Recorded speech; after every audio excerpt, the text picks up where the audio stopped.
प्रभु यीशु मसीह के सामर्थ्य नाम में आप सबको शलोम। आप सब अच्छे हैं प्रियो। आज हम सीखेंगे परमेश्वर के भय मानने वालों को परमेश्वर किस तरह आशीष देते हैं और हम अपने बच्चों की रक्षा के लिए क्या कर सकते हैं। इन बातों को आज हम सीखेंगे। निर्गमन की पुस्तक पहला अध्याय 16वें वचन से। जब तुम इब्री स्त्रियों को बच्चा उत्पन्न होने के समय प्रसव के पत्थरों पर बैठी देखो, तब यदि बेटा हो तो उसे मार डालना। 21 वचन से। इसलिए कि धाइयां परमेश्वर का भय मानती थी, उसने उनके घर बसाए। तब फिरौन ने अपनी सारी प्रजा के लोगों को आज्ञा दी, इब्रियों के जितने बेटे उत्पन्न हो उन सबों को तुम नील नदी में डाल देना। प्रियो, फिरौन के शासन काल में यदि बेटा जन्म ले तो उसे मार दिया जाता था। वो समय ऐसा समय था। इजरायली लोग मिस्र देश में फिरौन के अधीनता में बहुत ही कठिन परिश्रम कर रहे थे, बहुत ही कष्टों में, बहुत ही वेदना में आंसू बहा रहे थे। ऐसे दिन थे वे बहुत ही हताश और निराश हो चुके थे। वे सोचने लगे, हम क्यों जी रहे हैं, हम जी के क्या करें। कठिन परिश्रम के अलावा, मजदूरी के अलावा इस फिरौन की गुलामी में हम कुछ नहीं कर सकते। हमारे जीवन नाश हो रहे हैं, ये सोचकर वे हताश और निराश थे। ऐसे स्थिति में जब वे जी रहे थे, तब फिरौन एक और आज्ञा जारी किया। वो क्या है कि इजरायलियों के यदि लड़का पैदा हो तो तुरंत मार देना। इस तरह से धाइयों को उसने आज्ञा दिया। लेकिन धाइयां परमेश्वर का भय मानती थी, फिरौन की आज्ञा ना मानकर लड़कों को जीवित छोड़ देती थी। एक सुंदर बात वहां लिखा है, क्या है देखेंगे, आइए। 20वां वचन। इसलिए परमेश्वर ने धाइयों के साथ क्या लिखा है, भलाई की, क्योंकि 17वां वचन। परंतु वे धाइयां परमेश्वर का भय मानती थी, इसलिए मिस्र के राजा की आज्ञा ना मानकर लड़कों को भी जीवित छोड़ देती थी। प्रियो, ध्यान दीजिए, मिस्र देश में रहने वाली धाइयां वे मिस्र के राजा का भय नहीं मानी, पर किसका भय माने, परमेश्वर का भय माने। प्रश्न यह है कि आज हम अपने जीवन में किसका भय मानते हैं, किसके अधीन होते हैं। हम में बहुत से लोग संसार के, शैतान के, पाप के अधीन होकर जीते हैं। शैतान बैठो कहने से बैठते हैं, उठो कहने से उठते हैं। शैतान खाओ कहने से खाते हैं, पियो कहने से पीते हैं, मारो कहने से मारते हैं, घूमो कहने से घूमते हैं, विरोध करो कहने से विरोध करते हैं। शैतान के कहे अनुसार करते रहते हैं, क्योंकि आप शैतान के अधीन हो जाते हैं। प्रियो, फिरौन किसके सदृश्य है, शैतान के सदृश्य है। मिस्र किसके सदृश्य है, संसार के सदृश्य है। इजरायली लोग किसके सदृश्य हैं, आज के विश्वासियों के सदृश्य हैं। प्रियो, हम देखते हैं ये धाइयां फिरौन जो शैतान के सदृश्य है उसके अधीन नहीं हुई। फिरौन दुष्ट व्यक्ति है, उसकी आज्ञा नहीं मानने से वो कुछ भी कर सकता है, तो भी आज्ञा नहीं माने। वे किसकी आज्ञा माने जानते हैं, परमेश्वर की आज्ञा माने। क्यों माने, क्योंकि परमेश्वर का भय मानते थे। प्रियो, आज परमेश्वर को ऐसे लोग चाहिए जो उसकी आज्ञा मानते हैं। आज परमेश्वर को ऐसे लोग चाहिए जो उनका भय मानते हैं। लिखा है, परमेश्वर का भय मानना बुराई से घृणा करना है। यदि आप परमेश्वर का भय मानते हैं तो आप बुराई से बैर करेंगे, पाप से घृणा करेंगे, अपवित्र जीवन से आप दूर रहेंगे। प्रियो, फिरौन की दी गई अनावश्यक पाप में आज्ञा पर वे ध्यान नहीं दिए, क्योंकि वे फिरौन का भय नहीं मानते थे, परमेश्वर का भय मानते थे। बुराई करने के बदले वे भलाई किए। यह समाचार फिरौन को मालूम चला, इसलिए क्या किया? अपने लोगों को आज्ञा दिया। क्या है जानते हैं? इजरायली लोगों में कोई भी स्त्री लड़के को जन्म देने से मैं तुम्हें लाइसेंस दे रहा हूं। क्या करना है तुम्हें? उस लड़के को उसी समय ले जाकर नील नदी में डाल देना। नील नदी उन दिनों मगरों के लिए बहुत ही प्रसिद्ध था। नील नदी में, जिसमें बहुत से मगर रहा करते थे, इजरायलियों से जन्मे लड़कों को जब डाल रहे थे और जब वे मगर उन छोटे बच्चों को खा रहे थे, वो नील नदी का पानी खून सा दिखाई देता था। कृपया ध्यान दीजिए, फिरौन जिस तरह से इजरायली बच्चों को नील नदी में डालकर नील नदी के पानी को खून सा कर दिया, परमेश्वर ने देखा। उसके बाद क्या किए? उसी नील नदी के पानी को परमेश्वर क्या किए? खून में बदल दिए। परमेश्वर ने कहा, फिरौन, तुम्हारे अधिकार के बल पर इजरायलियों के जन्मे हुए लड़कों को नील नदी में डालकर नील नदी के पानी को तुमने खून में बदला। अब तुम देखो मैं क्या करता हूं। तुमने केवल नदी के कुछ स्थानों में खून दिखाई दे ऐसा किए, पर मैं पूरे नील नदी के पानी को खून में बदल दूंगा। बदला कि नहीं? यानी परमेश्वर ये साबित कर रहे हैं, फिरौन से भी मैं अधिक सामर्थी और शक्तिशाली हूं। प्रियो, याद रखें, हमारा परमेश्वर जिसकी हम उपासना करते हैं, शैतान से भी सामर्थी है। आपके चारों ओर शासन का जो अधिकार है और जो अधिकारी हैं, इन सब से बढ़कर हमारे परमेश्वर का अधिकार उत्तम है, मत भूलिए। प्रियो, इब्रियों में किसी का लड़का होने से उसे उसका पड़ोसी हो सकता है, सामने घर वाला हो सकता है, कोई भी हो सकता है, उस बच्चे को उठाकर एकदम से नील नदी में डाल देने का अधिकार था। ऐसे भयानक दिनों में एक लेवी वंश के पति और पत्नी उस प्रांत में वो रहते थे। वो पत्नी आकर अपने पति से बोली, क्यों जी, खुशखबरी है। क्या है खुशखबरी? मैं अभी गर्भ से हूं। तब पति ने कहा, यह खुशखबरी है, लेकिन जब तक बच्चे का जन्म नहीं हो जाता टेंशन है। किस लिए?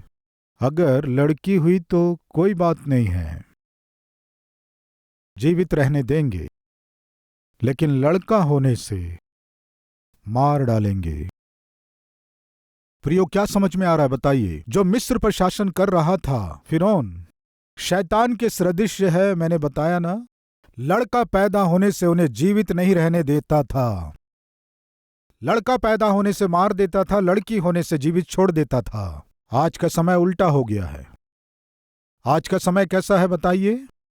लड़का पैदा होने से तो जीवित रखते हैं, लड़की है पता चलने से क्या करते हैं? एबॉर्शन। कुछ लोग कहते हैं ऑलरेडी एक लड़की है, दूसरी बार भी पता चला है लड़की है। लड़का होने से अच्छा होता जी, ऑलरेडी अभी 2 लड़कियां हैं, अभी फिर से मेरी पत्नी गर्भ से है। हम जाकर जब जांच करवाए, फिर से लड़की है, हमें मालूम चला हमें लड़का ही चाहिए जी। तो क्या करना चाहते हैं? लड़की नहीं चाहिए। कितनी आसानी से कह रहे हैं, नहीं चाहिए सोच रहे हैं जी। तो इसका अर्थ क्या है? तीसरी लड़की को मार देने का निर्णय लिए हैं। एबॉर्शन, इसका अर्थ जानते हैं आप? हत्या, भ्रूण हत्या। माता पिता आपसी सहमति के साथ बच्चे को ही मार देना, संसार में इससे भी घोर हत्या कोई और है कहेंगे? निश्चय नहीं है प्रियो। शैतान का स्वभाव है किसी न किसी को मारना। उन दिनों में तो लड़कों को मारने की योजना बनाया और इन दिनों में लड़कियों को मारने की योजना बना रहा है। प्रियो सुनिए, वो धाइयां जो उस दिन वहां थीं, हाय, हमारे हाथों से इन मासूम बच्चों को हम नहीं मार सकते, हमसे नहीं होगा। उन धाइयों ने एक निर्णय लिया, उस मां से जन्मे हुए बच्चे को हम क्यों मारें? हम नहीं मारेंगे। जैसे ही वे एक अच्छा निर्णय लिए, वे किस लिए अच्छा निर्णय लिए, किसका भय मानकर निर्णय लिए बताइए? परमेश्वर का भय मानकर। फिरौन ने कहा मैं लाइसेंस दे दिया हूं, मारने का लाइसेंस दे दिया। प्रियो, इन दिनों में लोग कहते हैं पी सकते हैं, पीने में कोई बुराई नहीं है, सरकार लाइसेंस दे दी है, कोई भी पी सकता है। बार एंड रेस्टोरेंट को लाइसेंस दे दिए हैं, क्लब और पब्स के लिए लाइसेंस दे दिए हैं, व्यभिचार के लिए लाइसेंस दे दिए हैं, सरकार ही लाइसेंस दे दी है। गलत कामों को करने के लिए, गलत स्थानों में जाने के लिए, अश्लील डांस करने के लिए, बिना भय के व्यभिचार करने के लिए ऐसे देश हैं जहां लाइसेंस दिया गया है। इसलिए ये कोई गलत नहीं है। फिरौन लाइसेंस दे दिया है। कुछ कंपनियों में हम देखते हैं अधिकारी लाइसेंस दे देते हैं। अधिकारी ही कहता है हम मिलकर पार्टी करेंगे, वीकेंड पार्टीज। कौन से पार्टीज हैं ये? Weekend parties. मिलकर खाएंगे, मिलकर पिएंगे, पहले खाना, उसके बाद पीना, उसके बाद नाचना। ये सत्य है ना? बहुत से एमएनसी कंपनीज में वीकेंड पार्टीज के लिए अधिकारी ही अनुमति देते हैं। मंडे से फ्राइडे तक बहुत दबाव में से, काम के बोझ में से गुजरते हैं, इसलिए आप लोगों को रिलैक्स होना है, रिफ्रेश होना है।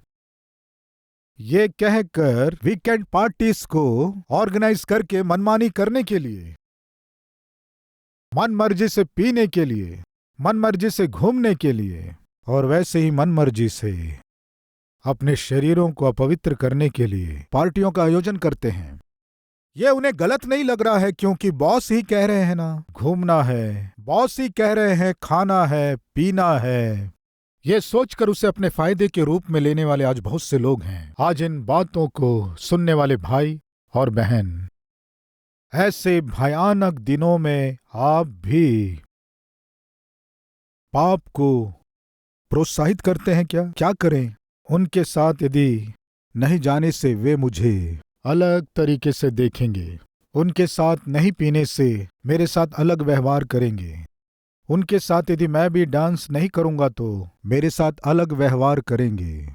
इसलिए निश्चित रूप से मुझे उनके साथ जाना पड़ता है, निश्चित रूप से उनके साथ पीना पड़ता है, निश्चित रूप से उनके साथ घूमना पड़ता है, निश्चित रूप से उनके साथ एक दिन नरक में भी जाना पड़ेगा। जब आप नरक में तड़पते रहोगे, दांत पीसते रहोगे, तब आपका बॉस आकर ना आपको बचा सकता है, ना आपके लिए वो कुछ कर सकता है, क्योंकि वो स्वयं वहां नरक में जलता रहेगा, तड़पता रहेगा। कृपया ध्यान दीजिए। लोग कहते हैं क्या करें जी, अधिकारी कर रहा है और हमें भी प्रोत्साहित कर रहा है। अधिकारी ही घूस ले रहा है, तुम भी ले सकते हो, कोई बात नहीं है। अधिकारी ही कंपनी को धोखा दे रहा है और हमें भी धोखा दो कह रहा है, मिलके कंपनी को नाश करेंगे कह रहा है। क्या करें? अधिकारी ही ऐसा कर रहे हैं तो हम जैसे छोटे लोग छोटी छोटी नौकरियों को कर रहे हैं, हम क्या करेंगे? है क्या कोई आज ऐसे कहने वाले लोग हमारे बीच? बॉस ही कर रहा है इसलिए हम भी करेंगे, इस तरह कहने वाले, अपनी गलतियों को गलत ना मानने वाले कोई हैं क्या हमारे बीच? प्रियो सुनिए, उस समय धाइयां बॉस के परमिशन देने से भी वे गलत काम नहीं किए। हमारे आंखों के सामने दिखाई देने वाले फिरौन रूपी बॉस से भी बढ़कर सृष्टि पर शासन करने वाला बॉस ऊपर से देख रहे हैं। ये व्यक्ति अधर्मी है, दुष्ट है और नीचमय कामों को और पापमय कामों को प्रोत्साहित कर रहा है, लेकिन परमेश्वर पवित्र हैं, इसलिए उनकी दृष्टि में हमें अपराधी या गुनहगार नहीं बनना है। इस तरह वे धाइयां सोची। उस दिन धाइयां लड़कों को मार देने का अधिकार देने पर भी वे नहीं मारी। क्यों जानते हैं? वे भय मानती थी। किसका भय मानती थी? परमेश्वर का भय मानती थी। इसलिए परमेश्वर ने क्या किया? सुंदर बात है, देखेंगे आइए। इसलिए परमेश्वर ने धाइयों के साथ भलाई की। जो परमेश्वर का भय मानते हैं उनका परमेश्वर भलाई करते हैं, और वे लोग बढ़कर बहुत सामर्थी हो गए, इसलिए कि धाइयां परमेश्वर का भय मानती थी, उसने उनके घर बसाए। प्रियो मत मारिए, लड़की हुई है, फिर से लड़की हुई है, एबॉर्शन करवाना है, ऐसे मत सोचिए। ये धाइयां राजा के परमिशन देने पर भी उन मासूम बच्चों को नहीं मारी। हम नहीं मारेंगे। इस तरह ना मारकर उन बच्चों को जीवित रहने देने से परमेश्वर उन्हें आशीष दिया। पेरेंट्स, मत मारिए, बच्चों को मत मारिए। आप परमेश्वर की आज्ञा को मानेंगे तो आशीष पाएंगे। प्रियो, कई बार माता पिता कहते हैं आज एक बच्चे को पालना ही बड़ा मुश्किल हो गया है, फिर से एक और लड़की होने से हम पाल नहीं सकेंगे। अभी हमारी 2 लड़कियां हैं, अभी एक और लड़की होने से उन्हें पढ़ाना है, लिखाना है, पालना है, पोसना है, उनकी शादी करवानी है। ये बहुत ही खर्चीला है, इसलिए हमसे नहीं होगा ये सोचकर उन्हें मारने की कोशिश ना करें। आप परमेश्वर की आज्ञा मानेंगे तो परमेश्वर आपको बढ़ाकर बहुत सामर्थ्य करेगा और आपके घर को बसाएगा। मत भूलिए प्रियो, ऐसे भयानक दिनों में,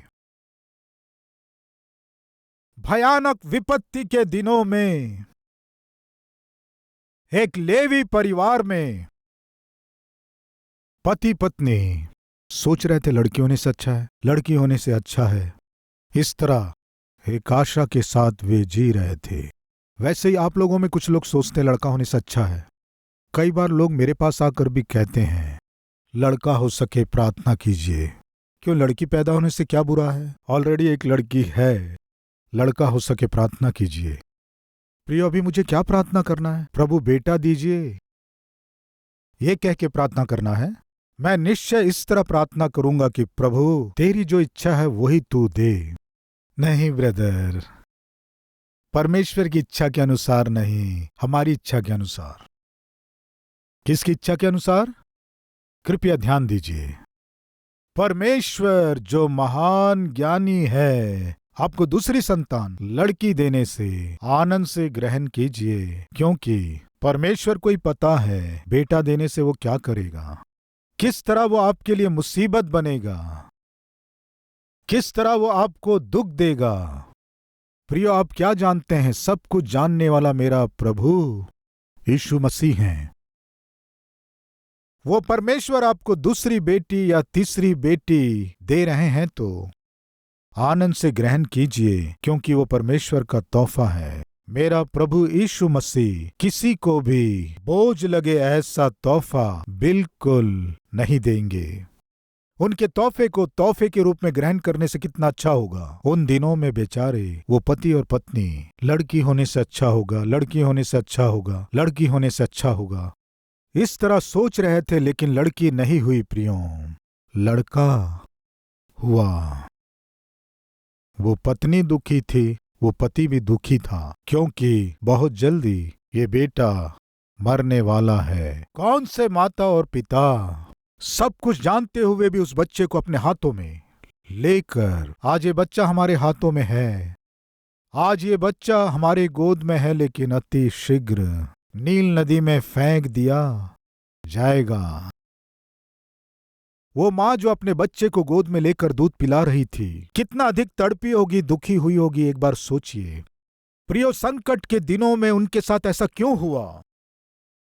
विपत्ति जब छाई हुई थी, ऐसे दिनों में लड़का नहीं होना चाहिए था। परमेश्वर क्यों इस परिवार में लड़के को ही दिया?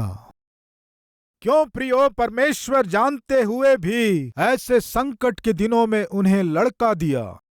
प्रियो, लड़का देखने में बहुत ही सुंदर था, वो बहुत ही आकर्षक था, वह बहुत ही विशेष था। ऐसे उसके माता पिता ने जाना। उस बच्चे की जब तक पालन पोषण कर सकते थे तब तक वे किए। बहुत ही सावधानी और सुरक्षा के साथ उसकी रक्षा किए।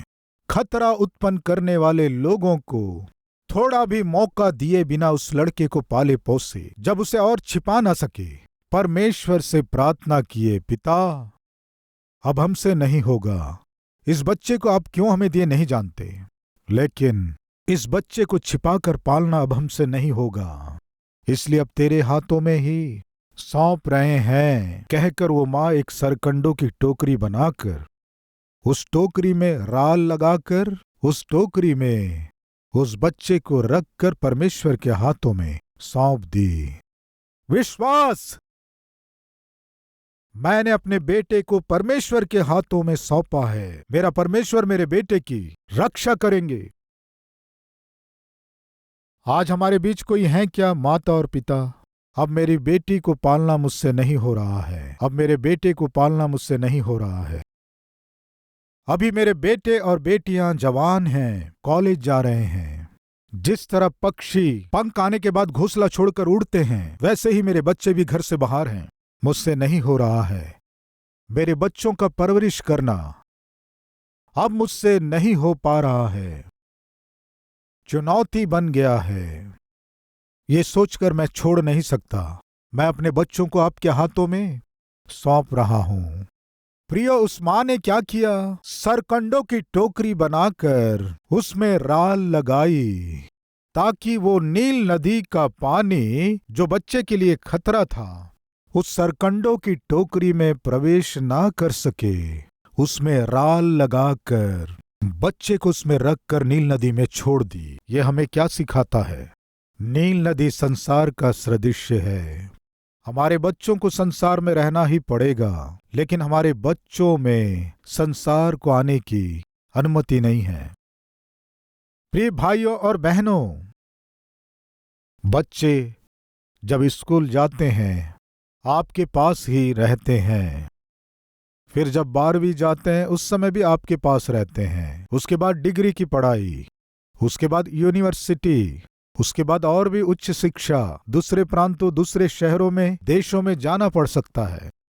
इस तरह जब उन्हें जाना पड़े तो माता पिता के रूप में आपको क्या करना है? यही करना है, उनको छोड़ना है। उनके पढ़ाई के लिए या फिर उनके भविष्य के निर्माण के लिए उन्हें छोड़ना होगा। ऐसे छोड़ते समय मूसा की मां ने जो किया, निश्चय हर एक मां को करना है। वो बोली, पिता, मेरे बेटे को छोड़ने का समय आ गया है। मैं छोड़ रही हूं, लेकिन इस सरकंडों की टोकरी में राल लगाकर छोड़ रही हूं। नील नदी का पानी मेरे बेटे को बिल्कुल छूना नहीं है। फिर से बता रहा हूं, नाव पानी में रहना है, लेकिन पानी नाव में नहीं रहना है।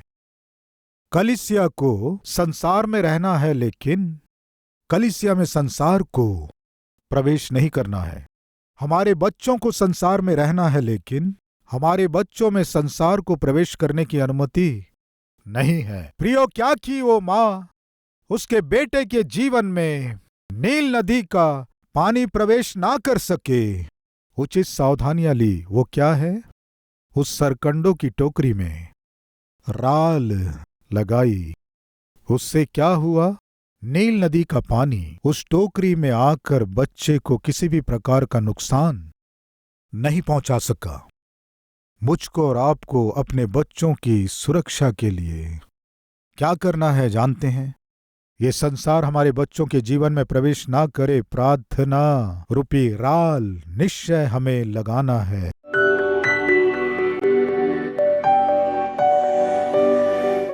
महान पवित्र प्रेमी हमारे स्वर्गीय पिता परमेश्वर, स्वर्ग के सिंहासन को छोड़कर हमारे बीच आने के लिए आपका धन्यवाद, स्तुति और प्रशंसा करते हैं। पिता, हम प्रार्थना करते हैं, आपके चरणों में निवेदन करते हैं, कृपया हमारे हृदय के डर को दूर कीजिए पिता, हमारे जीवन के दुख को दूर कीजिए पिता।